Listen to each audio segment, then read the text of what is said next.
Good day and welcome to the Q4 and full year FY24 earnings conference call of Dr. Reddys Laboratories Limited.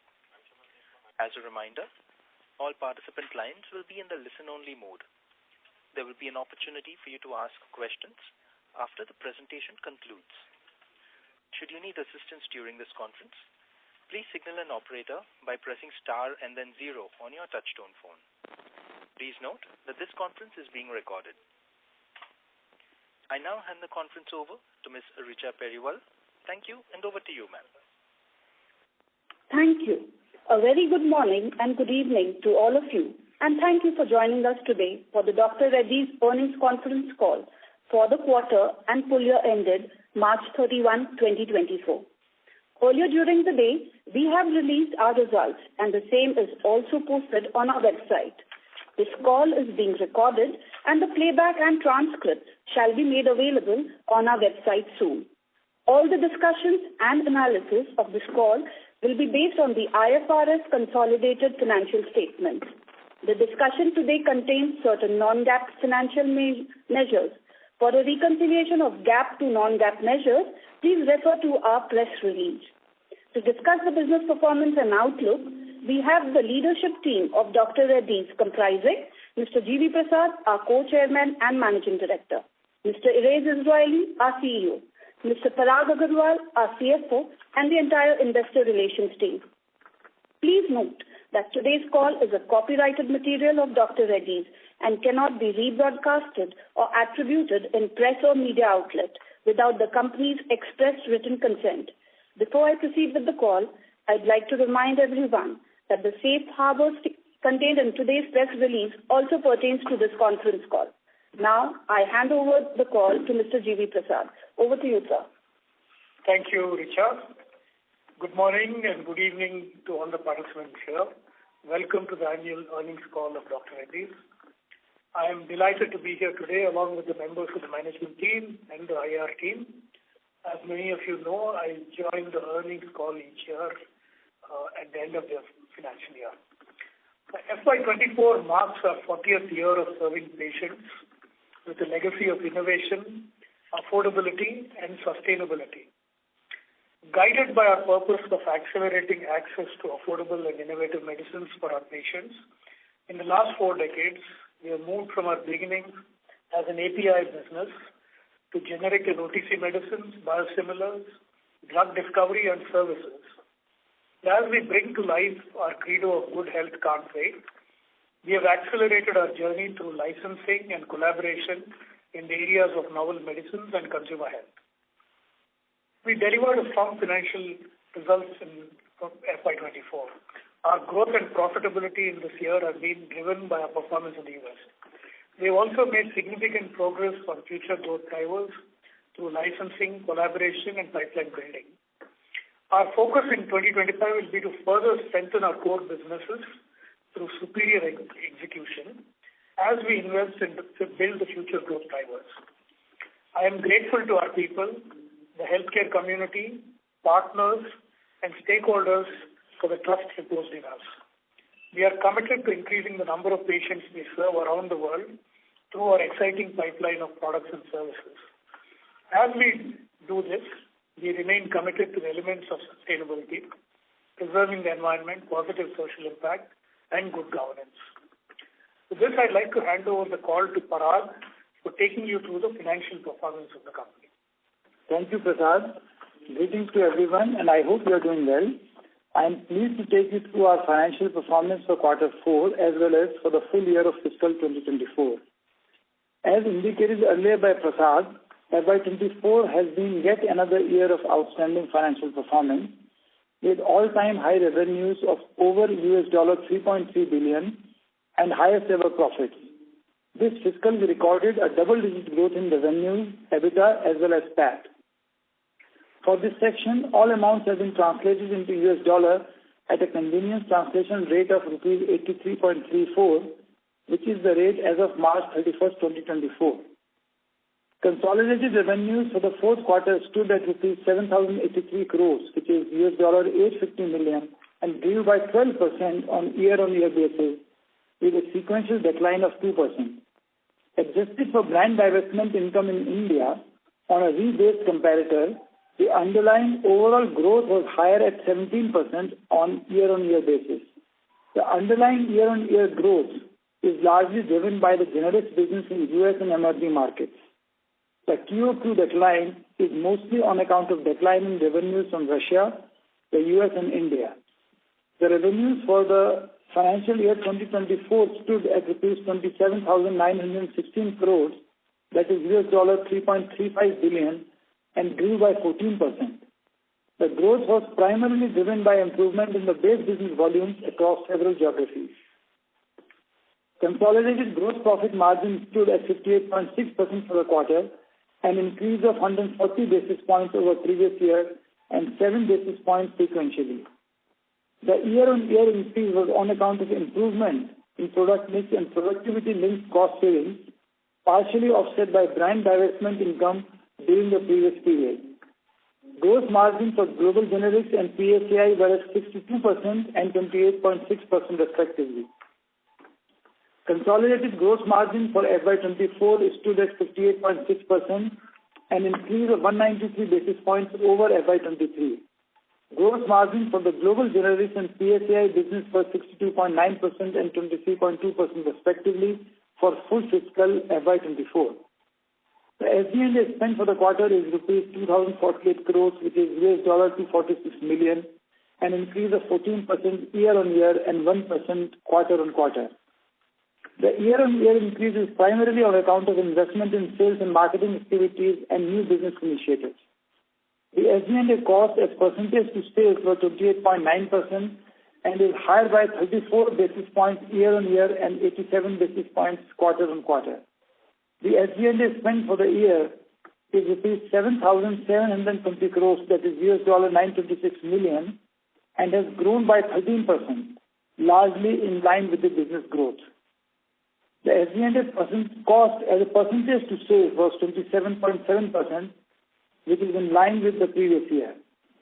While we continue to invest in strengthening our existing brands in digitalization initiatives, expanding new businesses to create future growth platforms, and developing our talent, we are focused on operational excellence and productivity improvement across all aspects of our operations. We continue to invest in R&D to support future business growth. The R&D spend for the quarter is rupees 688 crores, which is $83 million, an increase of 28% year-on-year and 24% quarter-on-quarter. The R&D spend is at 9.7% of sales and is higher by 119 basis points year-on-year and 200 basis points quarter-on-quarter. The R&D spend for FY24 is rupees 2,287 crores, that is $274 million, and has grown by 18%. R&D percentage to sales for the year stood at 8.2% as against 7.9% during the last fiscal. The increase is primarily on account of higher number of filings and our developmental efforts to building a healthy pipeline of complex products across our markets for both small molecules and biosimilars. The other operating income for the quarter is rupees 66 crores as compared to rupees 28 crores for the same quarter last year. The other operating income for the fiscal is rupees 420 crores as compared to rupees 591 crores last year. The other operating income was lower on account of one-time settlement income reported in the previous year. The EBITDA for the quarter is rupees 1,872 crores, that is $225 million, a growth of 15% year-on-year and a decline of 11% quarter-on-quarter. The EBITDA margin stood at 26.4% and is higher by 53 basis points year-on-year and lower by 283 basis points quarter-on-quarter. The EBITDA for the year is rupees 8,301 crores, that is $996 million, recording a growth of 14%. EBITDA margin for the year is at 29.7%, which is largely in line with the previous year.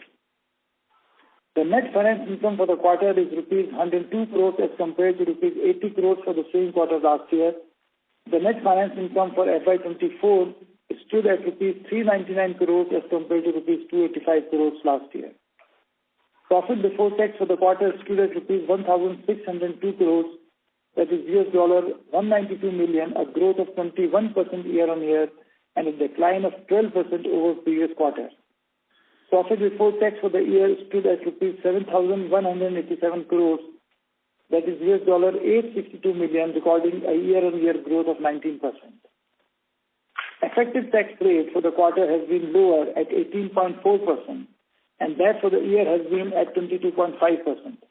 The ETR during the quarter is lower due to a one-time benefit accruing on account of reversal of a tax provision, remeasurement of deferred tax asset owing to an increase in U.S. state tax liability, and adoption of corporate tax rates under Section 115BAA of the Income Tax Act. The ETR was lower for full fiscal FY24 mainly due to adoption of corporate tax rate under Section 115BAA of the Income Tax Act of India. We expect our normal ETR to be in the range of 24-25%.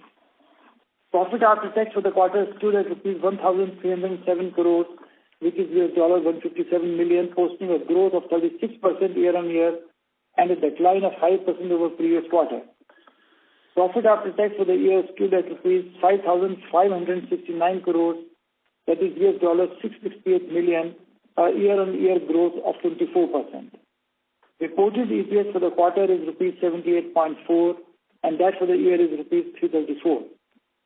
Operating working capital as of 31st March 2024 was 11,293 crores, which is $1,355 million, an increase of rupees 482 crores, which is $58 million over December 31st, 2023. The increase is mainly driven by higher inventory and receivables.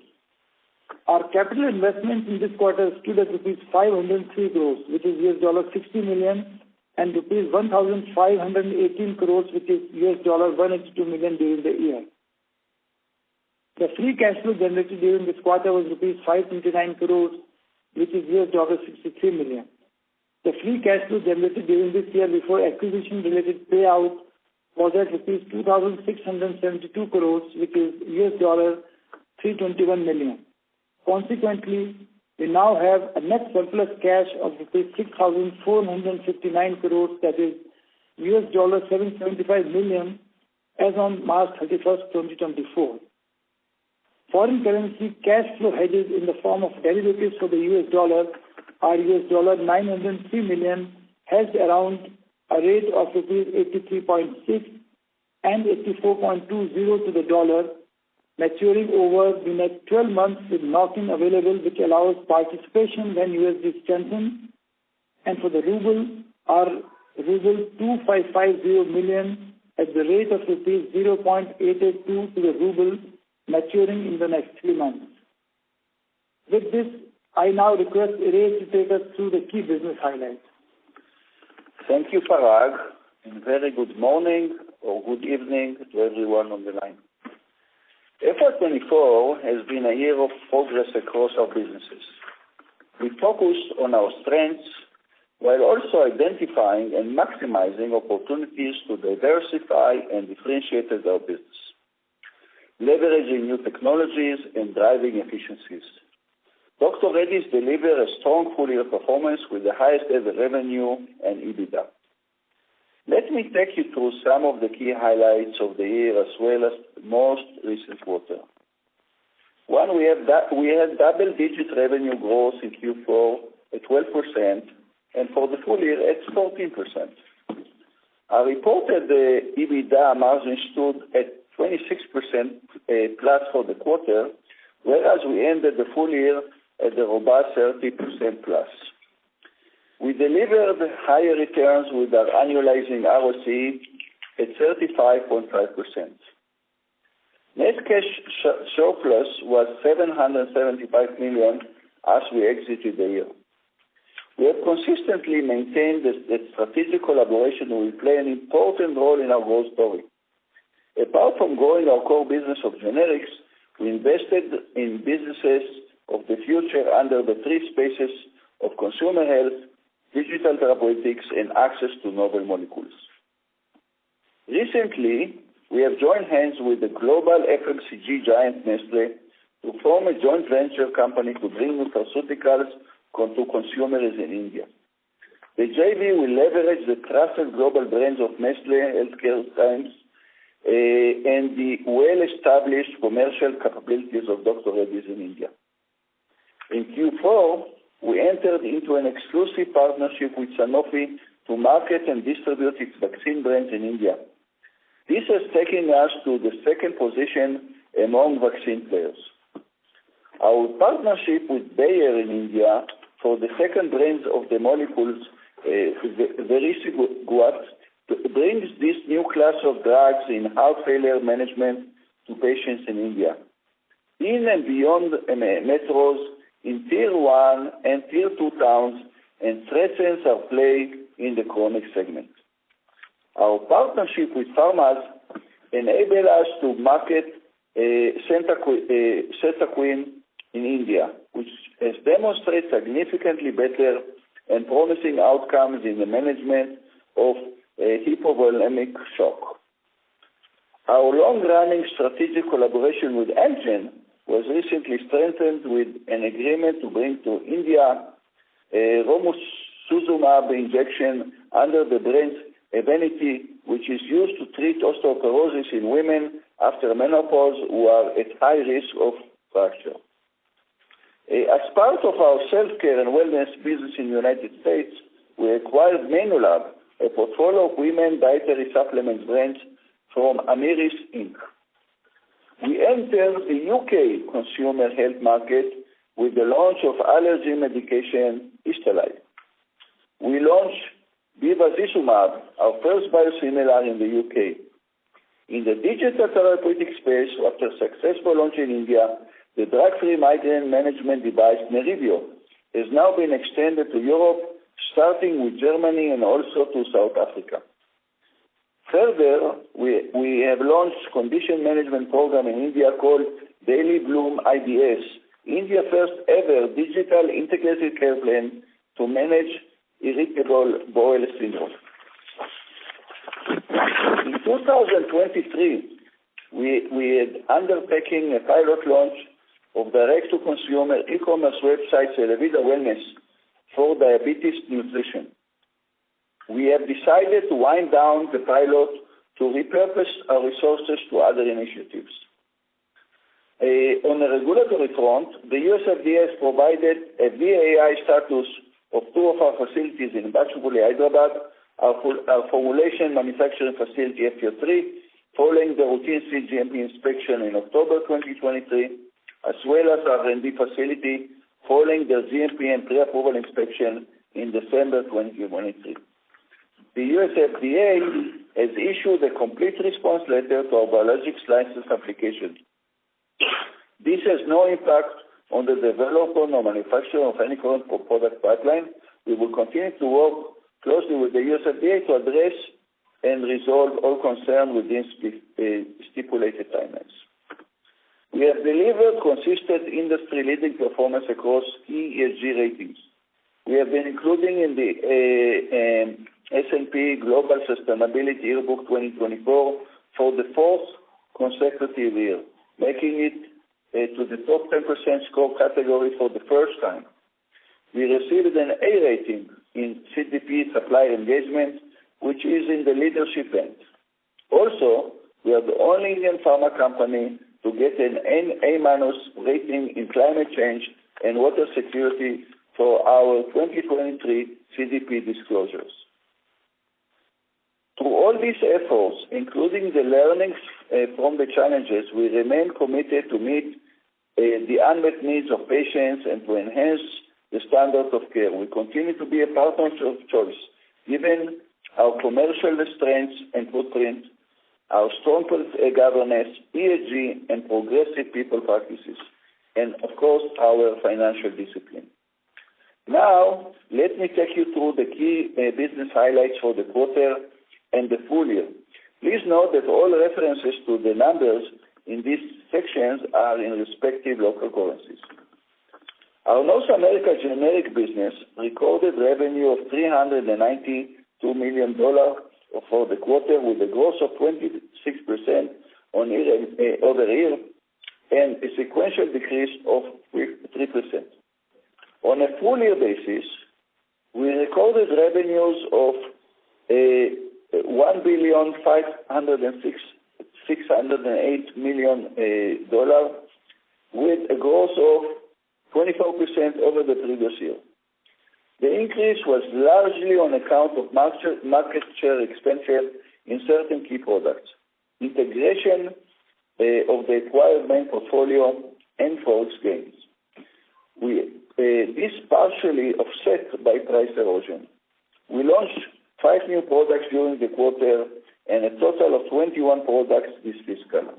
We expect the launch momentum to continue in FY25. Our European generic business recorded revenues of 58 million euros this quarter, with year-on-year growth of 3% and a sequential growth of 4%. On a full-year basis, the revenues were 228 million euros, recording growth of 9%. The improvement in the business volume and contribution from new product launch during the years helped offset price erosion. During the quarter, we launched a total of 6 products across markets, taking the aggregate launch in Europe for the fiscal to 42. Our emerging market generic business recorded revenues of 1,209 crores rupees in Q4, a year-over-year growth of 9% and a sequential decline of 6%. On a full-year basis, emerging market revenue were 4,864 crores rupees, a growth of 7% on a year-to-year basis. Market share expansion and revenue from new products more than offset the unfavorable Forex. We launched 17 new products during the quarter across various countries of the emerging markets, a total of 106 products in FY24. Within the segment, the Russia business grew by 9% on a year-to-year basis, but declined 13% sequentially in constant currency. Similarly, on a full-year basis, Russia grew 16%.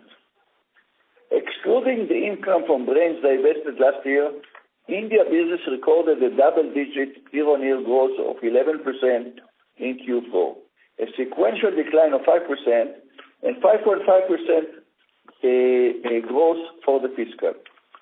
As per IQVIA, our IPM rank was 10 for the quarters and 11 for FY24. Including the divestment income, our India business recorded revenue of 1,127 crores rupees in Q4, with a year-to-year decline of 12%. On a full-year basis, revenue were 4,641 crores rupees, a decline of 5% over the previous year. Our focused brand approach, coupled of the sales rep productivity improvement, has led to steady improvement in our performance during the quarter. 3 new brands were launched in this quarter, taking the total number of brands launched to 13 this year. Our PCI business recorded revenues of $99 million in Q4 of FY24, with a year-over-year growth of 4% and sequential growth of 5%. On a full-year basis, the revenues were $359 million, with a marginal decline of 1% over the previous year. We filed 48 drug master files this quarter, taking the annual total to 133. We continue to focus on research and development to create robust portfolio product pipeline that will drive future growth. Our R&D investment this quarter stood at 688 crores rupees, up 28% year-over-year, driven by our biosimilar products pipeline, as well as the development efforts across generics and our novel oncology asset in origin. Further, we will complement our in-house efforts with partnerships and collaboration to develop innovative solutions. We have done 21 global generic filings, including 9 ANDAs, 1 NDA in the U.S. during Q4 FY24. Total number of global filings for the year stands at 43, with 7 NDAs and 2 NDAs in the U.S. Our capital allocation priorities remain unchanged, with our number one priority being to reinvest in our business, both in the pipeline as well as in building businesses of the future. Our strong balance sheet provides financial flexibility, and we remain committed to pursuing value-enhancing business development transactions to augment our organic growth effort. As we exit the fiscal year on a positive note with a robust financial performance and strategic move that take us a step closer toward our medium to long-term goals. I look forward to sustained growth momentum in the base business and a seamless integration of acquired assets in the next fiscal. With this, I would like to open the floor to questions and answers. Thank you very much. We will now begin the question and answer session. Anyone who wishes to ask a question may press star and 1 on their touchtone telephone. If you wish to withdraw yourself from the question queue, you may press star and 2. Participants are requested to please use handsets while asking a question.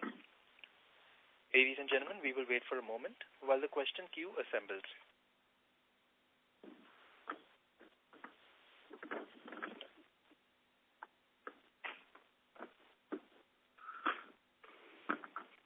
The first question is from the line of Neha Manpuria from Bank of America. Please go ahead. Yeah, thanks for taking my question. My first question is on the Nestle JV that we announced last month. If you could give us some color on, when we should start, looking at probably rollout of these brands and, how should we think about ramp up of the entire JV revenue flowing through? Will it take a couple of years before it starts, contributing to margins, or would there be some incremental investment required? And just to follow on that, will the JV contribution be over and above the double-digit growth in India that we have talked about in the past? Is that the way we should think about it? So yes, it's going to be above that. At the same time, it will take time to bring the brands that are currently outside of India to register them, to adjust them to the Indian regulatory needs or the taste of the people, and obviously to build the brands in India. So the way the JV will work is both parties are bringing the current nutraceuticals to the JV, and then at a certain sequence to bring the brands primarily of Nestle Health Science to India, register, qualifying them, building them. Likely that in the first 3 years it will be some level of investment. It's not going to be material investment in terms of total effort, but the revenues will come only in the years after that.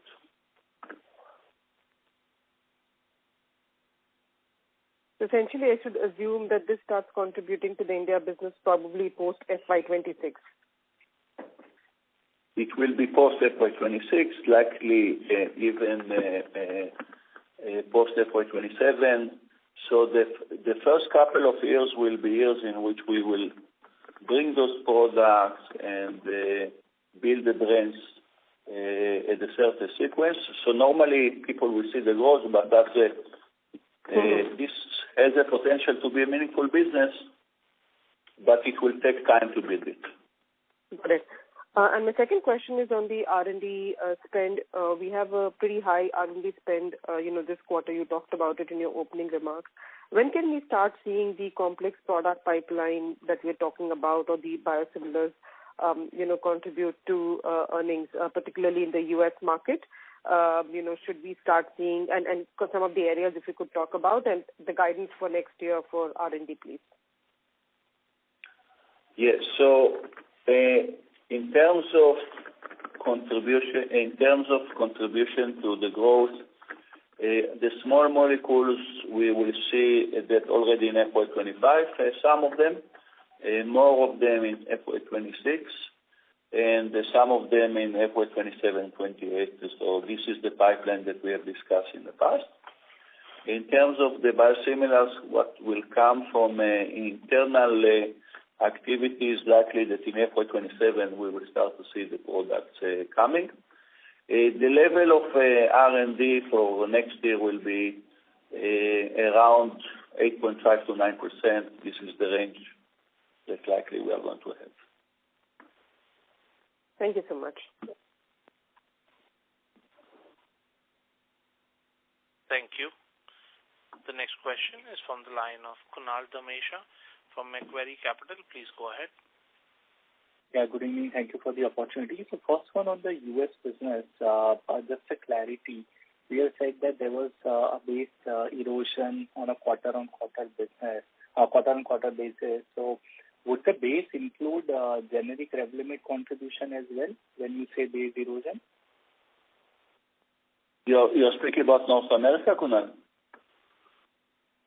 I did not catch the question. This is about America? Yes. North America, we have said that the quarter-on-quarter decline is due to erosion in base business. So my question is, would this base business terminology include revenue from generic Revlimid? Yeah, so the quarter obviously include the sales of linadulemide. The decline is a combination of a sequence of service, so it's not a market share loss, it's more of a sequence of supply as well as a certain price erosion that was on the base business unrelated to linadulemide. Sure. And in terms of the U.S. price erosion, while it continues, have you seen any change in the recent trend where it is again accelerating at a higher pace in recent months? So the overall sentiment is unchanged. Still, the lion's share of the interest is sustainability of service and supply.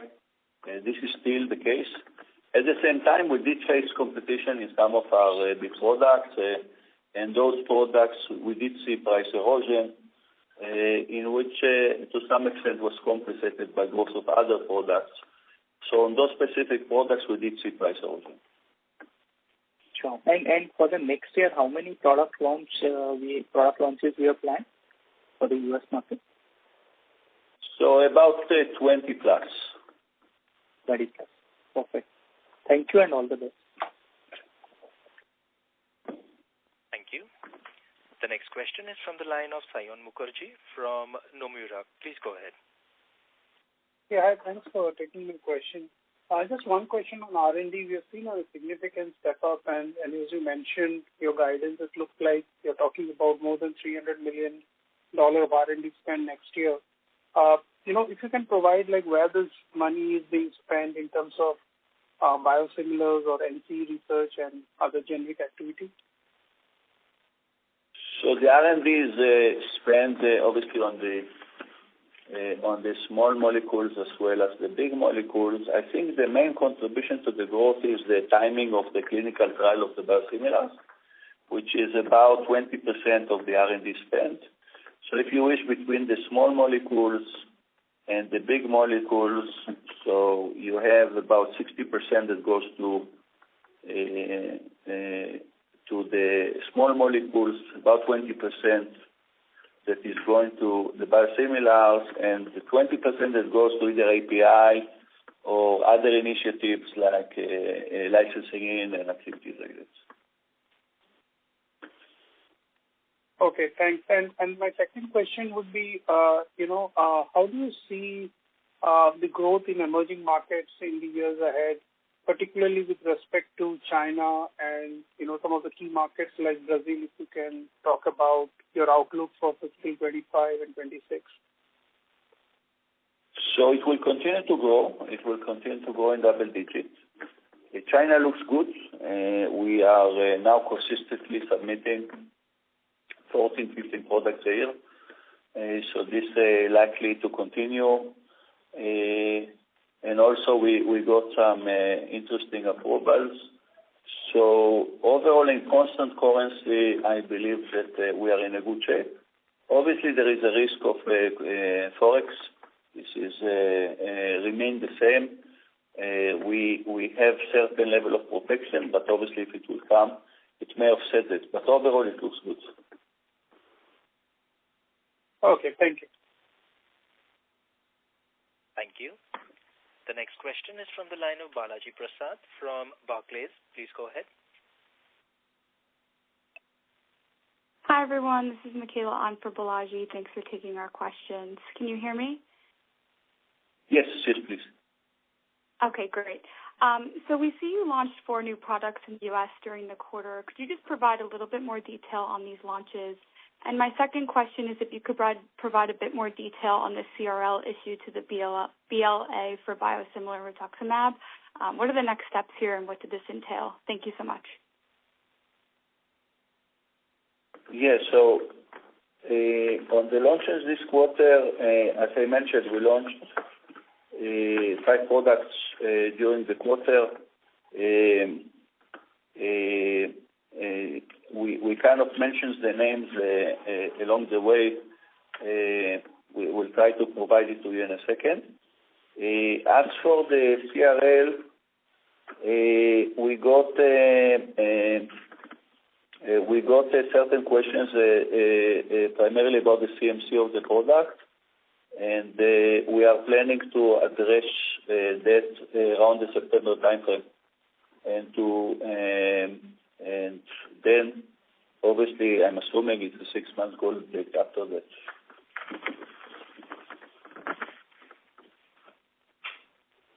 Yeah. Thank you. The next question is from the line of Tarang from Old Bridge. Please go ahead. Hi, congrats for extremely strong set of numbers for FY24. Just a couple of questions.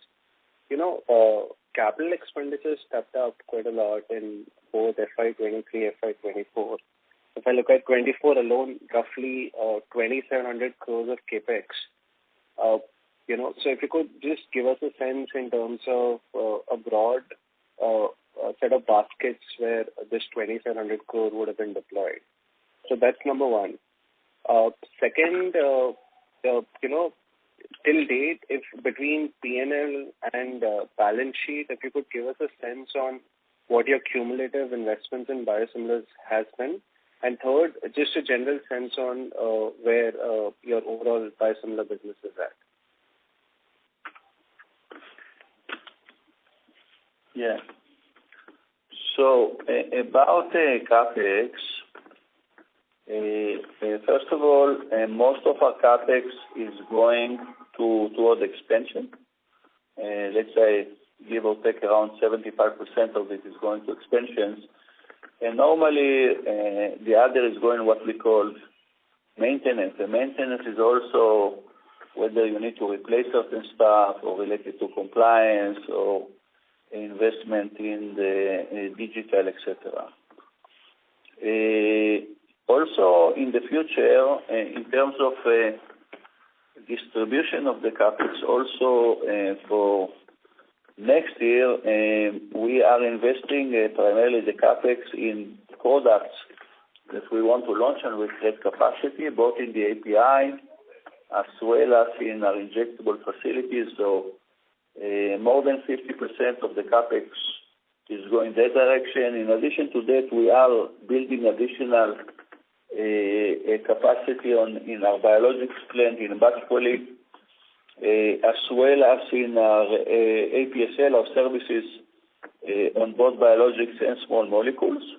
So by and large, this is where the CapEx is going. Is it sufficient? I don't remember the rest of the question. Yeah, this is all right. So when you say expansion, these are broad buckets. I mean, it's going into API, injectables, biologics, and origin, right? Correct. Okay.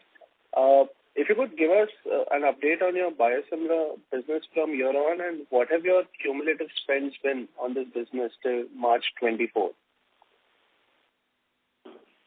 So in terms of biosimilar, we just to remind us all, we decided to focus on products that we have a chance to be first to market.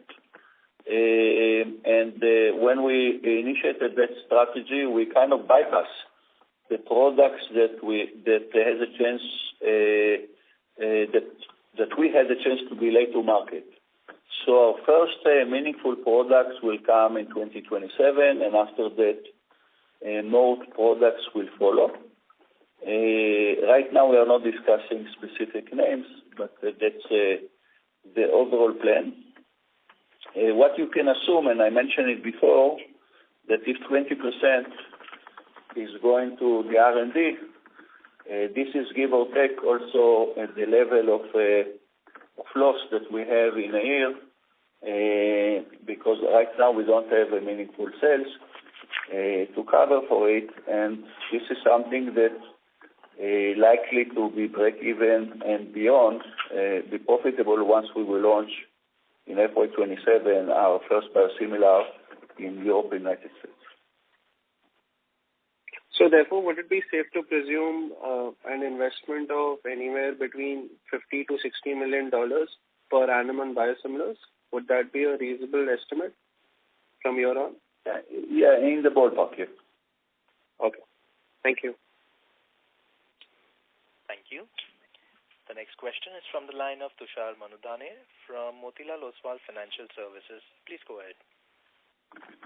Thanks for the opportunity. Sir, just on rituximab, as far as Europe is concerned, where if you can share the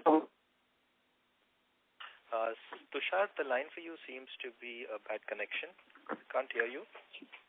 Can you repeat the question, please? You are not audible, Tushar. Is it better? No, you seem to have a bad connection. I request you to please reestablish your connection and then get back in the queue. Thank you. The next question is from the line of Nimish Mehta from Research Delta Advisors. Please go ahead. Nimish, the line for you has been unmuted. You may proceed with your question.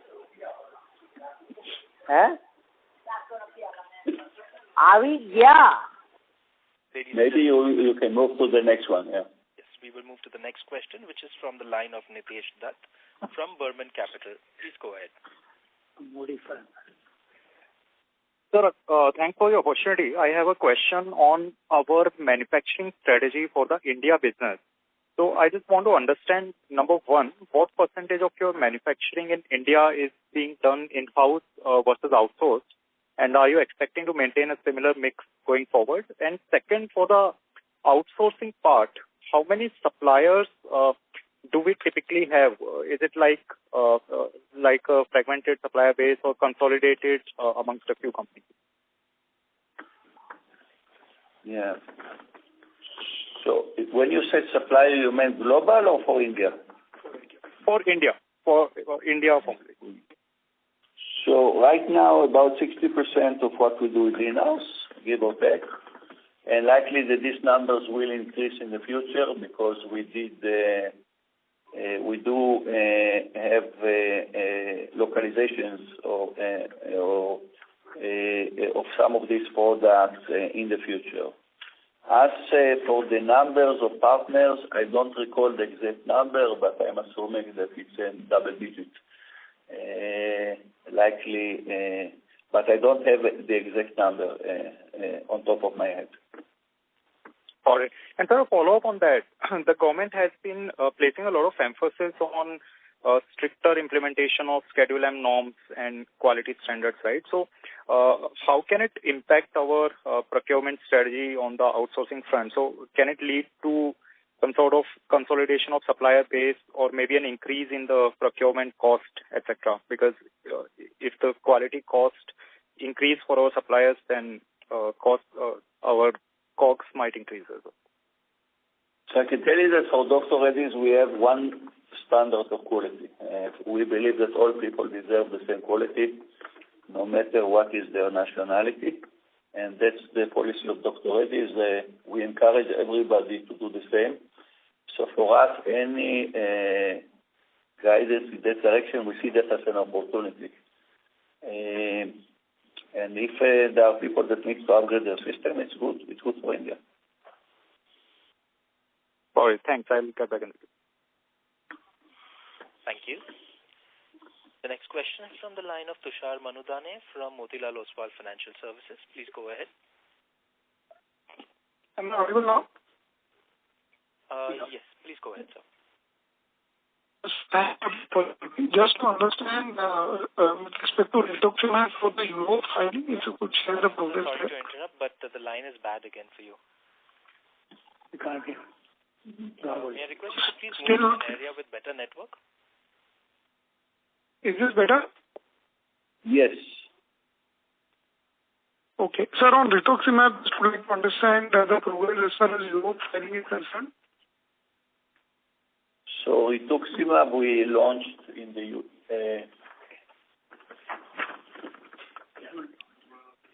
So rituximab we are planning to launch in the UK.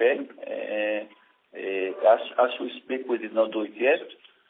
So we believe that we should get the approval soon. We are after the qualifications in the UK, and we are waiting for the inspection of the EMA as well. Understood. So secondly, on the inventory, I see quarter-on-quarter reasonable increase. If you could explain that. Again, sorry? Again, can you repeat? There has been reasonable increase in the inventory on a quarter-on-quarter basis. You're talking overall inventory? Inventory, sir. Inventory. Yes. So let me take that question. The increase in inventory is primarily because of some of the geopolitical risks which are there, which are having some impact on the routes of supply. So we proactively build inventory to make sure that there is no loss of sales. That's the primary reason for the increase. Understood. And lastly, sir, this SG&A expense also we've seen, increase over past 3 to 4 quarters. So is this the run rate to consider for FY25, or will there be further increase in this? The overall, if you look at the SG&A expenses this year for the full year, as a percentage to sales, it's about 27.7%, which is same as last year. Now, quarter on quarter, you will find fluctuations happening. Broadly, we are investing behind our brands in sales and marketing, behind our capabilities, while also driving productivity. Broadly, I would say that SG&A over the next 12 months or so, the percentage to sales would remain in the same similar range. Got it. Thanks for that. Thank you. The next question is from the line of Ankush Mahajan from Axis Securities. Please go ahead. Thanks for the opportunity. So if we see that we have a US sales of $390 million, on sequential basis it has decreased. Just try to understand, so this decrease in the base business or in the GWM business? The decline is a combination of the sequential decline. Is part of it is normal pattern of ordering of the product. So, and part of it is some price erosion that we got on a few products. It's a combination of both. Fine, sir. So, what is the guidance of margins, full year guidance of EBITDA margins for FY25? So, as you know, we are not giving guidance. In general, we are repeating that the normal, long-term place that we want to be. So, the 25% EBITDA with 25% ROC, double-digit growth, it's something that we are consistently saying that this is the range that we want to be. Sometimes we'll be above it, sometimes we'll be below that. But we feel very comfortable that this is a place in which we can both invest for the future, and it allows us a significant room for improvement, for investing in the future, as well as bring very, very healthy return to the shareholders. This year we are by and large higher than that, but there will be timing that it can be even lower than that. But this is the where we feel comfortable to be. So we are more giving a kind of overall guidance, but we are not giving guidance for specific quarters or specific. So when we say 25% EBITDA margins, that includes Revlimid also. Like I mentioned before, this is our overall guidance, not for specific products. As you can see, when we launched the product, our margins were higher, so you can do the math. Thank you, sir. Thank you very much. Thank you. Ladies and gentlemen, to ask a question, you may please press star and 1. The next question is from the line of Surya Patra from Phillip Capital. Please go ahead. Yeah, thanks for this opportunity, sir. My first question is on the pricing trend that you would be seeing for Revlimid. So, and how sustainable the pricing trend currently that we are having for that? Because there are multiple rounds of new players entry that we have seen. So whether that has impacted the realization potential of the product in the recent period. So I'm not going to discuss quantities or prices of this product, as you know.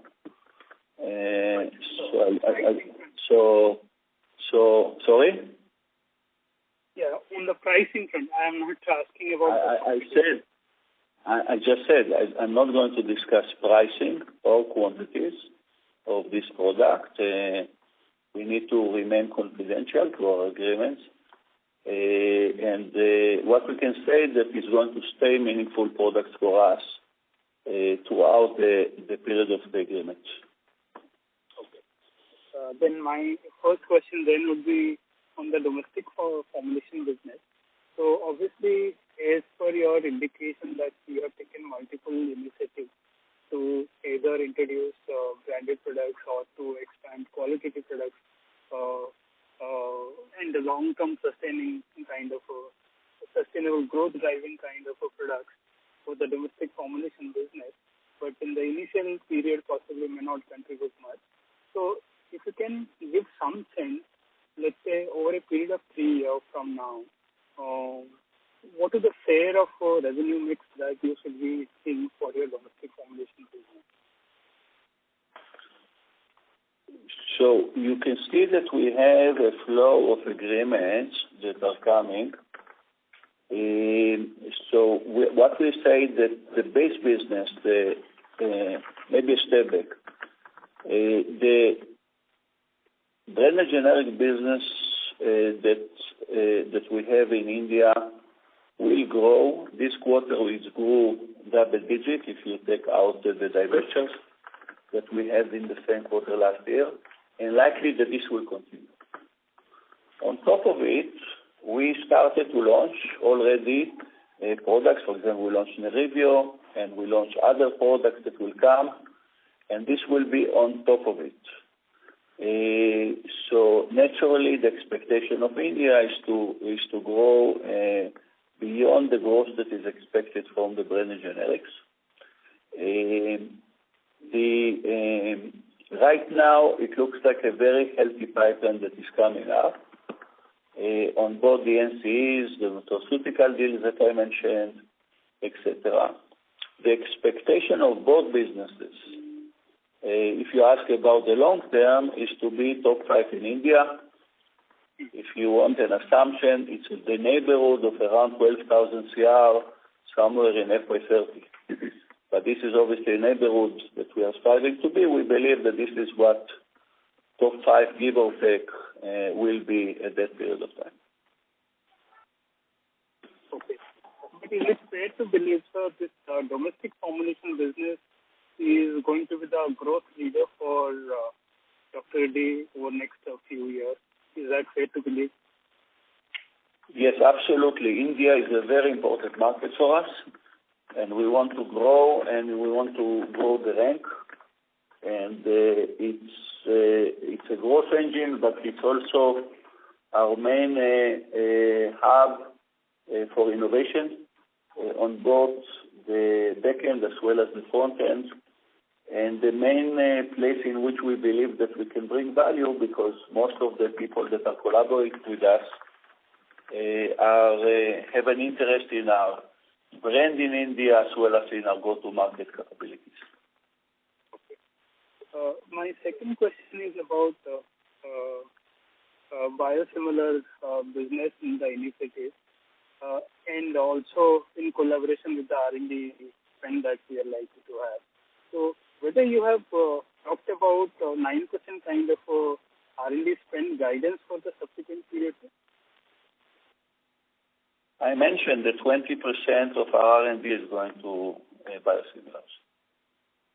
Okay. And are you indicating in line with the quarterly trend, R&D spend as a percentage to sales, this is a kind of sustainable run rate now going ahead? We believe that it's sustainable for us to be in what I said, 8.5 to 9%, and it could be some fluctuation, depends on the timing of the phase 3 of the products. But we believe that it's sustainable. Okay, and so an extended question to that on this. So we know that having seen the kind of challenges that is there about biosimilar success in the US business, and the kind of upfront investment that is required for each molecule to develop a biosimilar. So what is the kind of a right to success that you do think for your biosimilar strategy? So I mentioned the timelines before. We decided at the time to skip the products that will be late to market in order to be among the first one to launch the products, and we still hope to do that. The second one is that we are not developing only for the US. Obviously, the US is a very important market for us, but we are developing globally, and it's actually for us, it's about US, Europe, India, and emerging markets. And each one of them on the molecule that we chose these are meaningful markets for us. Okay. Yeah, sure, sir. Thank you. Wish you all the best. Thank you. Ladies and gentlemen, in order that the management is able to address questions from all participants in the queue, we request you to please restrict your questions to one question per participant. The next question is from the line of Madhav Marda from FIL. Please go ahead. Hi, good evening. Thank you so much for your time. Given that India is a core sort of focus market for us over the longer term, just wanted to get your thoughts on any risk that you see from rise of organized pharmacy retailing in the country, like it happens in most developed markets that we've seen over the past few years, and rise of generic drugs in the country, which the government has also tried to push last year, obviously which didn't shape up. So just your thoughts on some of these factors and how they could play out for the country going ahead. Thank you. So there have been several attempts to make this generic business a success, but given the enforcement gaps in quality and concerns about doctors about quality, we feel that the branded generic business will continue for a while. We don't see any imminent danger of it being commoditized by generics. Given that some of the organized pharmacies come in, don't they solve for the quality angle? The organized pharmacies are still a small portion of the overall sale. If you look at their market share, it's probably in the 12% to 15% range at the most. So just to make sure, we do see obviously the certain portion of by the way, happen everywhere in the world, will become generics. At the same time, the market is growing as well. We recognize that trends long back, and I discussed it in previous meetings. This is why our main efforts and our main that is about actually true innovation, patent protected, etc. We believe that the brands, our brands that we decided to continue to focus on, will stay for a while, like Prasad just said. Thank you, sir. Thank you. Ladies and gentlemen, we request you to please restrict your questions to one question per participant. The The next question is from the line of Bino Pathiparampil from Elara Capital. Please go ahead. Hi, good evening. It's a question on a couple of products in the U.S. One, you had acquired the ANDA to generate Lumify from Slayback Pharma. What's the status? When do you expect an approval? Sorry, can you repeat the product? Sorry, I did not catch it. Generic version of ANDA for generic version of Lumify, which you acquired from Slayback Pharma. Yeah, so what is the question? What is the status? I believe it was already filed when you acquired it. When do you expect approval and launch? So, to the best of my knowledge, is approved product by now. Sorry, what is it? It's an approved product by now. You ask whether it will get approval, it's approved. Okay. And any timelines for the launch? Where is the answer? We expect the launch to happen in this quarter only. This quarter. Okay. Second, believe you are also working on the peptides. So any update on how do you see the liraglutide opportunity panning out over the next 2-3 years? So yeah, indeed, this is very important segment for us. Long term, we put a lot of efforts. We are still putting efforts on both the API as well as the finished goods globally. We are planning to do it in each one of the markets. Specifically for the product, both Victoza and Saxenda, obviously we have what we believe are the dates of launch for each one of them, and we want to launch when we can. Is it like a couple of years away or 4 years away? What the rough idea of when you see the opportunity coming up? Each one of these products, there is a date. I cannot confirm a date.